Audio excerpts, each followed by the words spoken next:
Shalom. Saya manggilnya apa ya? Teman-teman aja ya. Walaupun kita sudah cukup berbeda jauh usianya, saya mau manggil teman-teman. Saya ucapkan selamat datang di ibadah kita, ibadah online yang kita akan bawakan hari ini, yang kita akan ceritakan hari ini mengenai kekuatan kasih. Ya, sesuai tema yang sudah dibagikan ke saya. Perkenalkan, nama saya Adi. Ya, saya di gereja mendampingi komisi musik di majelis. Nah, hari ini berkesempatan bersama teman-teman kita mau cerita sedikit mengenai kekuatan kasih. Nah, mari sebelum kita mulai mendengarkan dan merenungkan, mari kita berdoa. Tuhan Yesus, untuk setiap kebaikan-Mu, untuk setiap penyertaan-Mu, kami sungguh mengucap syukur di mana kami bisa bertemu Tuhan walaupun secara online. Kami percaya lewat ibadah online maupun offline, Tuhan hadir dalam setiap hati kami. Tuhan berkati, Tuhan berikan kami kekuatan, Tuhan berikan kami hikmat dan kebijaksanaan dalam belajar, dalam menyikapi hari-hari ini Tuhan, tantangan-tantangan kami sebagai remaja. Mari Tuhan, kami mengundang Engkau hadir dalam ibadah ini. Terima kasih Tuhan, terima kasih, haleluya, amin. Teman-teman, kita akan buka Alkitab kita dari 1 Korintus 13. 1 Korintus 13 ayat 1 sampai 13. Saya akan bacakan. Kasih, sekalipun aku dapat berkata-kata dengan semua bahasa manusia dan bahasa malaikat, tetapi jika aku tidak mempunyai kasih, aku sama dengan gong yang berkumandang dan canang yang gemerincing. Sekalipun aku mempunyai karunia untuk bernubuat dan aku mengetahui segala rahasia dan memiliki seluruh pengetahuan, dan sekalipun aku memiliki iman yang sempurna untuk memindahkan ke gunung, tetapi jika aku tidak mempunyai kasih, aku sama sekali tidak berguna. Dan sekalipun aku membagi-bagikan segala sesuatu yang ada padaku, bahkan menyerahkan tubuhku untuk dibakar, tetapi jika aku tidak mempunyai kasih, sedikit pun tidak ada faedahnya bagiku. Kasih itu sabar, kasih itu murah hati, ia tidak cemburu, ia tidak memegahkan diri sendiri, dan ia tidak sombong. Ia tidak melakukan yang tidak sopan dan tidak mencari keuntungan diri sendiri. Ia tidak pemarah dan tidak menyimpan kesalahan orang lain. Ia tidak bersukacita karena ketidakadilan, tetapi ia bersukacita karena kebenaran. Ia menutupi segala sesuatu, percaya segala sesuatu, mengharapkan segala sesuatu, sabar menanggung segala sesuatu. Kasih tidak berkesudahan, nubuat akan berakhir, bahasa roh akan berhenti, pengetahuan akan lenyap, sebab pengetahuan kita lengkap dan nubuat kita sempurna. Tetapi jika yang sempurna tiba, maka tidak sempurna itu akan lenyap. Ayat 11, tetapi ketika aku kanak-kanak, aku berkata-kata seperti kanak-kanak, aku merasa seperti kanak-kanak, aku berpikir seperti kanak-kanak. Sekarang sesudah aku menjadi dewasa, aku meninggalkan sifat kanak-kanak itu. Karena sekarang kita melihat dalam cermin suatu gambaran yang samar-samar, tetapi nanti kita akan melihat muka dengan muka. Sekarang aku akan hanya mengenal dengan tidak sempurna, tetapi nanti aku akan mengenal dengan sempurna, seperti aku sendiri dikenal. Ayat 13, demikianlah tinggal ketiga hal ini, yaitu iman, pengharapan, dan kasih, dan yang paling besar diantaranya ialah kasih. Ya, yang berbahagia adalah kita yang mendengarkan, mengimani, dan menjalankan firman Tuhan. Haleluya, amin. Ya, adik-adik, wah kebiasaan manggil adik ya, karena kebiasaan di sekolah minggu. Ya, teman-teman, kita bicara tentang kekuatan kasih ya. Ini ada 13 ayat yang sudah kita baca. Nah, sebenarnya di sini tadi ketika kalau kita mau membagi-bagi begitu ya. Secara sederhana ada 3 bagian yang kita baca tadi. Nah, jadi di ayat 1 sampai 3 tadi menggambarkan tanpa kasih hidup kita sia-sia. Jadi kalau teman-teman rajin ke sekolah begitu ya, rajin belajar, tapi tidak memiliki kasih, tapi gampang marah sama orang tua, gampang marah sama temannya, nah itu semuanya sia-sia. Nah, jadi udah dijelasin tadi yang kasih tanpa segala perbuatan tanpa kasih jadi sia-sia. Kemudian ayat 4 sampai 8 kasih yang sempurna. Nah, di ayat 4 sampai 8 ini tentunya kita sudah bisa belajar, kita bisa lihat banyak hal. Kasih yang tidak pura-pura, kasih itu sabar, kasih yang membangun orang lain, kasih yang tidak iri dengan orang lain, kasih yang berpengharapan. Nah, tentu kita akan coba nanti lihat secara sekilas apa sih bagaimana cara kita yang masih remaja ini untuk membangun kekuatan kasih ini.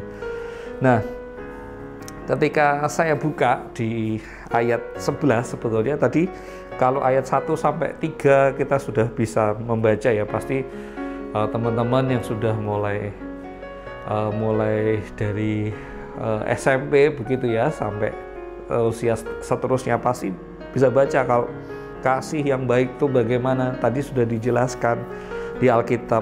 Kemudian kasih yang sempurna bagaimana. Nah, saya tertarik ketika satu hal begini.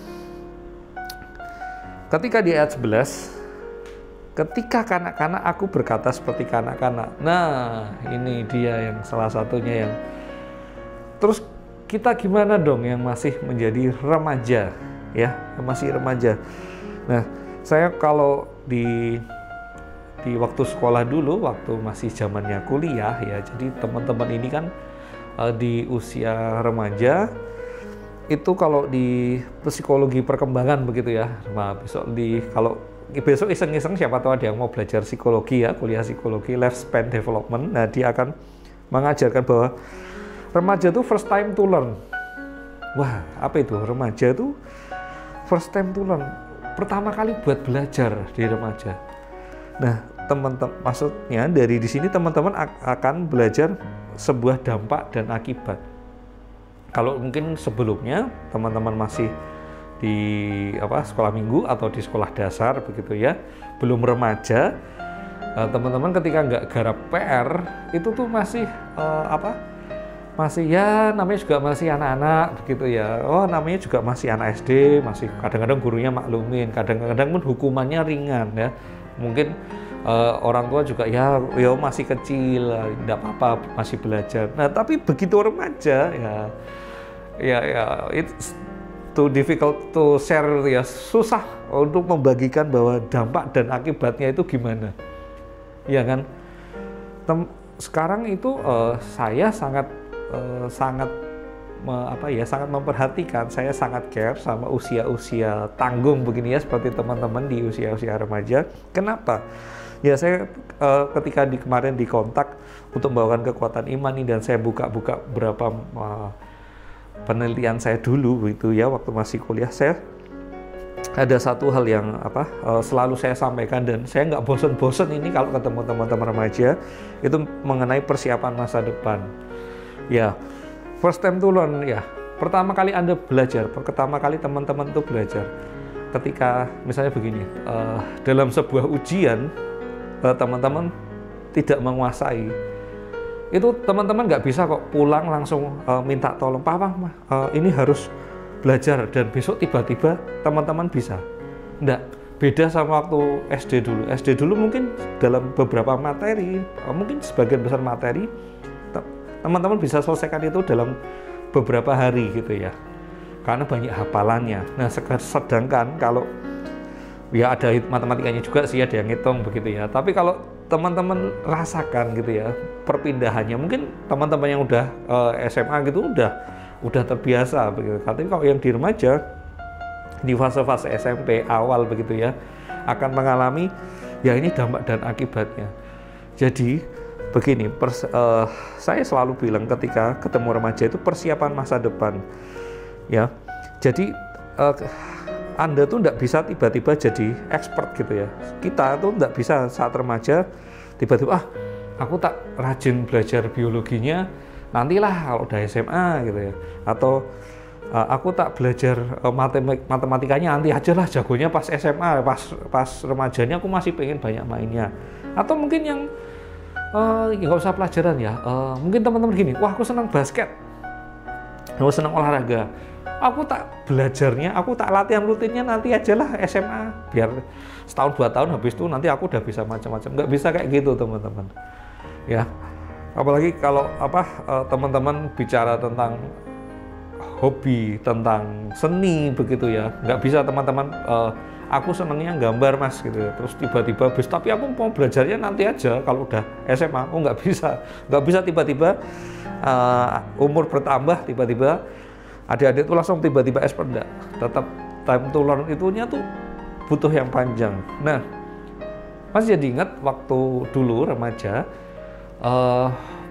pernah selama hampir sekitar 6 bulan itu mutung, nggak mau ngiringi ya, karena mas sering, sekarang udah umurnya mas sudah 36, mas tuh ngiringin dari umur 12. Berapa itu ya? 36 kurangi 12 18 ya? Wow. Berapa mas? Ini ada Mas Andra yang ngamera ya. Saya suka kalau yang di belakang layar tuh disebutin sama ada siapa tadi? Jesse ya. Berapa tadi? 36 dikurangin 12. Wah, 28 ya malah ya. Iya ya. 26 tahun ya. 26 tahun di belakang piano. Itu pun ada 6 bulan Mas tuh merasa drop banget waktu remaja. Itu masih ingat banget ngiringin di sekolah. Guru agamanya tuh memaksa Mas ini dikasih lagu. Zaman segitu ya, tahun segitu tuh nggak ada YouTube ya, nggak ada Google gitu ya. Jadi nggak ada yang benar-benar harus mencari seorang kakak senior untuk membuat ini nulis ya. Kita harus tulis liriknya. Jadi zaman dulu tuh masih modelnya kaset begitu, dan kita harus cari kasetnya, kita tulis terus kita kasih kunci. Persiapannya sudah begitu Mas siapin, ternyata di H-2 hari H itu tetap susah dilakukan lagu itu, dan akhirnya Mas cukup frustasi. Habis itu Mas sempat nggak mau ngiringi, karena merasa ini bebannya susah banget. Ternyata mengiringi itu setelah dilihat banyak orang, ketika salah juga dikomentarin banyak orang, wah itu sangat susah. Nah tapi waktu itu Mas teringat guru agama ya, jadi Mas dulu di SMP 5 ya, jadi kalau gurunya tuh Bu Indarti namanya. Nah, Bu In ini panggilannya. Bu In itu bilang begini sama. Ini tuh kata-kata yang saya ingat. Melayani Tuhan itu bukan sesuatu yang instan. Bukan hari ini belajar, besok jadi. Hari ini belajar musik, besok bisa main musik. Hari ini belajar membaca Alkitab begitu ya, sedang membaca, terus tiba-tiba besok nanti ketika sudah dewasa tiba-tiba bisa membaca Alkitab atau bisa bercerita tentang kebaikan Tuhan. Setiap proses-prosesnya itu ada waktunya. Nah, ketika itu Mas mulai merenung, itu masih ingat banget tuh kelas 2 SMP ya. Jadi memang setelah kuliah Mas jadi ingat masa-masa ketika belajar lifespan development itu, ketika perkembangan kehidupan itu dipelajarin. Ternyata memang di kelas 1, kelas 2 SMP itu. Sekarang kelas berapa kalau kelas 1? Kelas berapa Mas? Kelas 8 kelas 7 dan 8 ya? Ya, kelas 7 dan 8 itu mulai teman-teman mulai merasakan bagaimana dampak dan akibat. Jadi sebelum merasakannya nanti di SMA, di kuliah, atau besok saat mencari kerja, belajarlah di awal untuk setia, untuk membangun sebuah dampak yang baik. Nah, ketika kita belajar mengenai kekuatan kasih, dampaknya dan akibatnya. Nah, saat teman-teman itu mulai saat usia muda ini, di masa remaja ini, ternyata saya udah nggak kelas 3 SMP Mas, saya udah SMA, atau mungkin saya udah selesai SMA begitu. terlambat dong. Ya saya bilang bad newsnya ya iya terlambat gitu kalau Anda menyadari gitu ya. Tapi kabar baiknya gitu ya, seterlambat apapun saat Anda menyadari saat kita ibadah seperti ini, segera ubahlah apa yang zaman dulu ketika kita SMP, wah kita malas melakukan. Saat SMP kita malas nabung. Ya sekarang udah SMA, ya belajar nih, apalagi kebutuhannya semakin banyak, belajar nabung. Kemudian dari sekarang tuh sukanya marah-marah begitu ya. Wah saya udah SMA, harusnya belajar nggak marah-marahnya dari SMP. Wah terlambat, saya tak jadi orang yang marah-marah aja. Wah ya jangan gitu. Tetap belajar untuk udah tahu nih. Nah sekarang ketika Anda bertambah umur, ketika teman-teman bertambah umur, berarti kesadarannya teman-teman juga harus beranjak lebih sadar, lebih aware. Nah di ayat 11 tuh dikatakan ketika kanak-kanak, aku berkata seperti kanak-kanak. Nah tapi sekarang dia bilang, berarti sekarang itu ya saat ini kita udah semakin dewasa, kita bisa belajar bahwa kita semakin dewasa, kita harus bisa mengatur apa yang kita keluarkan, apa yang kita pikirkan. Yang kita keluarkan ya kita, perilaku kita, perkataan kita, pikiran kita, itu harus kita mulai pikirkan dengan ya ke arah yang positif. Nah ketika di ayat 11 juga ya, kalau kita baca ada di bagian terakhirnya, yaitu aku meninggalkan sifat kekanak-kanakan itu ya, di ayat 11. Jadi ya yang kemarin kalau teman-teman sudah oh ya ingat di kelas 1, kelas 2 atau kelas 3 SMP yang, atau saat teman-teman sekarang masih di umur itu, di umur kelas 8, kelas 7 dan 8, belajarlah untuk oh ya saya harus siap untuk membuat suatu hasil mengenai kasih. Oh saya akan, mungkin ini banyak banget ya kalau kita lihat di ayat ke-4 sampai 8. Belajarlah untuk ya coba satu persatu kita belajar untuk sabar, belajar untuk murah hati. Karena itu nggak bisa dalam suatu project di mana teman-teman tidur besok pagi saya akan jadi orang yang penuh kasih. Bad newsnya nggak bisa kayak gitu, harus tetap step by step. Nah, kemudian kita yang terakhir gitu ya, tadi juga sudah disebutkan di ayat yang ke-13 mengenai demikianlah tinggal ketiga hal ini, yaitu iman, pengharapan, dan kasih. Dan yang paling besar diantaranya ialah kasih. Nah saat kadang-kadang kita terlalu terbuai dengan pengharapan ya. Pengharapan kita andaikan sebagai cita-cita. Oh nanti setelah selesai SMP aku mau kuliah di SMA. Kuliah di SMA. Aku akan masuk di SMA berapa? Setelah di SLTA, SMA atau SLTA selesai, aku mau kuliah di mana? Pengharapannya gede. Aku mau nyenengin bapak ibuku. Aku mau bikin bangga.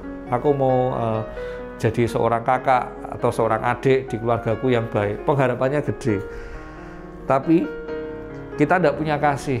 Nah itu juga sama aja. Atau kita punya iman nih, nah, dikatakan iman, pengharapan, dan kasih. Yang paling besar ialah kasih. Kita punya iman, kita punya iman, Tuhan aku yakin nanti saat aku sudah dewasa, aku berguna, aku penuh kasih, aku bisa membangun segalanya dengan baik. Tapi ternyata kita tidak punya kasih. Nah itu juga menjadi tanda tanya yang besar. Bagaimana kita harus belajar mengerjakan dari sekarang ya, mengerjakan dari sekarang segalanya dengan landasan kasih. Kalau teman-teman kasih yang simpel itu begini, kasih yang simpel itu begini. Saya diajarin dulu waktu di remaja, saya ingat banget. Jadi kalau remaja tahun 90-an, ibadah teman-temannya sekarang tuh kita panggil warung soto. Jadi itu bentuknya cuman gedung biasa, lantainya masih lantai semen, tutupnya cuman kanan kiri begitu, tengahnya bolong. Nggak kayak sekarang ada kipas angin, lampunya terang udah mendul, masih gitu. Jadi kita kalau ibadah di warung soto itu, sekali ibadah itu bisa sampai 30, 40, dan iringannya cuman sederhana. Karena waktu itu gereja belum kayak sekarang yang lengkap iringannya. Nah, waktu itu di masa-masa itu saya ingat banget membalas kasih gitu ya, membalas kasih seseorang. Jadi zaman dulu ya, zamannya remaja, waktu remaja, wah kok ya, waktu pas remaja, kalau bagiin undangan itu pakai secari kertas gitu ya. Jadi BPH-nya, para pengurus komisi remaja saat itu ke fotokopian gitu ya. Ayo selamat, ayo kami undang teman-teman untuk hadir di ibadah remaja di DDT waktu itu ya, bisa ngirim pesan, dan pesan tuh lewat kertas kecil itu. Nah,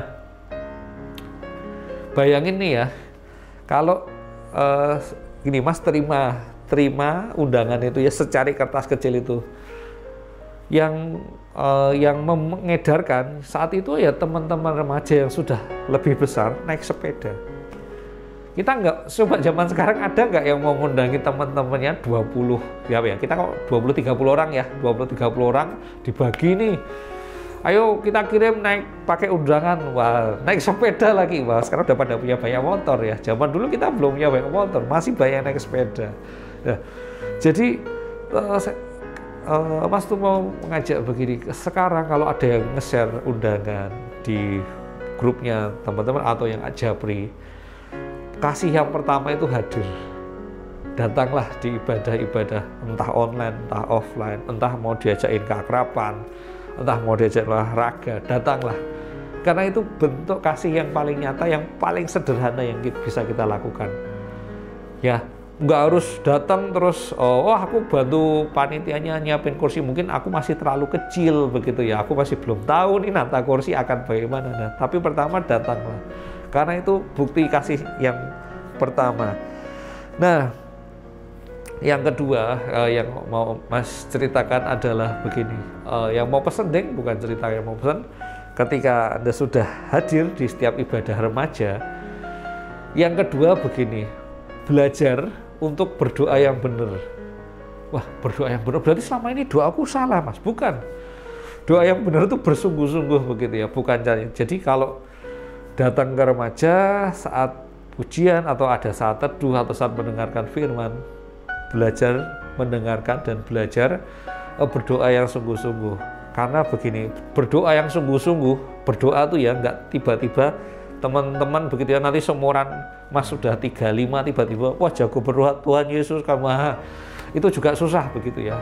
Kita tetap butuh step by step dan prosesnya itu nggak sebentar. Nah, tetap tekun di pertama itu ya, hadir, biar kasihnya semakin nyata. Itu pertama hadir, yang kedua mengasihi Tuhan dengan berkata yang bersungguh-sungguh. Nah, yang ketiga ini Mas selalu share ke remaja dari tahun ke tahun ya, setiap kita sharing Mas minta remaja itu saling mengasihi dan saling mendukung ya, saling mendukung dulu. Jadi kita tahu nih misalnya ada zaman dulu begini, angkatannya Mas gitu, kalau udah ada mbak-mbak itu pasti datangnya on time gitu ya, mas-mas tuh ya, zaman dulu tuh memang udah agak kurang on time tuh udah. Tapi saat itu kalau kita datang dan mbak-mbaknya noto kursi sendirian, sedangkan saya akan bantu dong. Nah, yang ketiga tuh saling mengasihi, itu bisa memberikan apa yang bisa saya bantu. Itu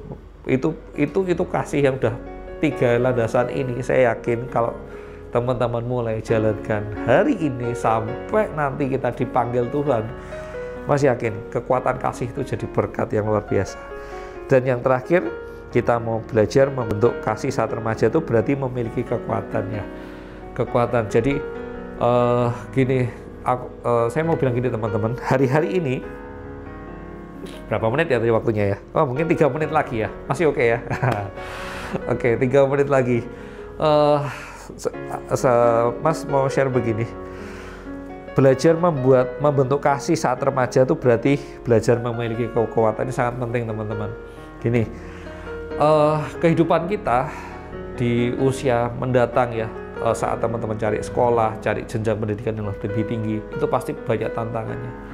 Yang pusing nggak cuma teman-teman, bapak ibu bisa pusing, kakak bisa pusing, adik juga, mungkin keluarga kita, teman-teman kita juga pusing saat teman-teman tuh nggak tahu mau ngapain gitu, atau wah aku pengennya ke sana tapi ternyata nilaiku nggak cukup, wah aku gini. Akan ada banyak keluhan, tapi akan ada banyak tantangan dan keluhan-keluhan yang akan kita alami semakin dewasa, apalagi kalau nanti sudah mulai belajar bekerja begitu ya, stresnya banyak.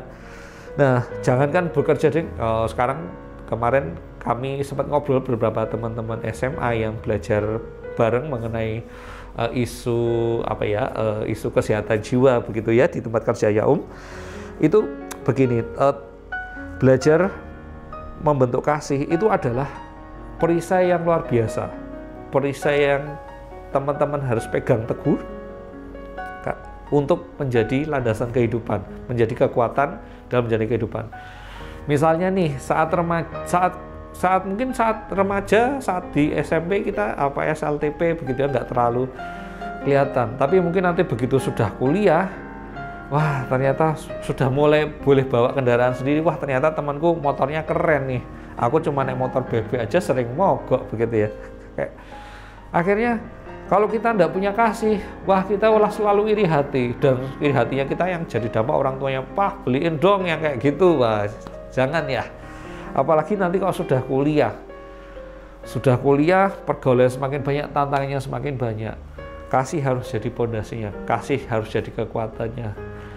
Kasih yang benar, kasih yang teman lakukan, kita percaya pasti menjadi pengharapan yang benar. Pengharapan yang benar pasti imannya besar. Haleluya. Terima kasih teman-teman sudah gabung secara online di ibadah ini. Pesannya Mas, jangan pernah kendor dalam hadir di setiap ibadah ya remaja, karena kita percaya bahwa ibadah kita mendatangkan berkat. Haleluya, puji Tuhan. Terima kasih, sampai ketemu di ibadah-ibadah kita selanjutnya. Tuhan berkati.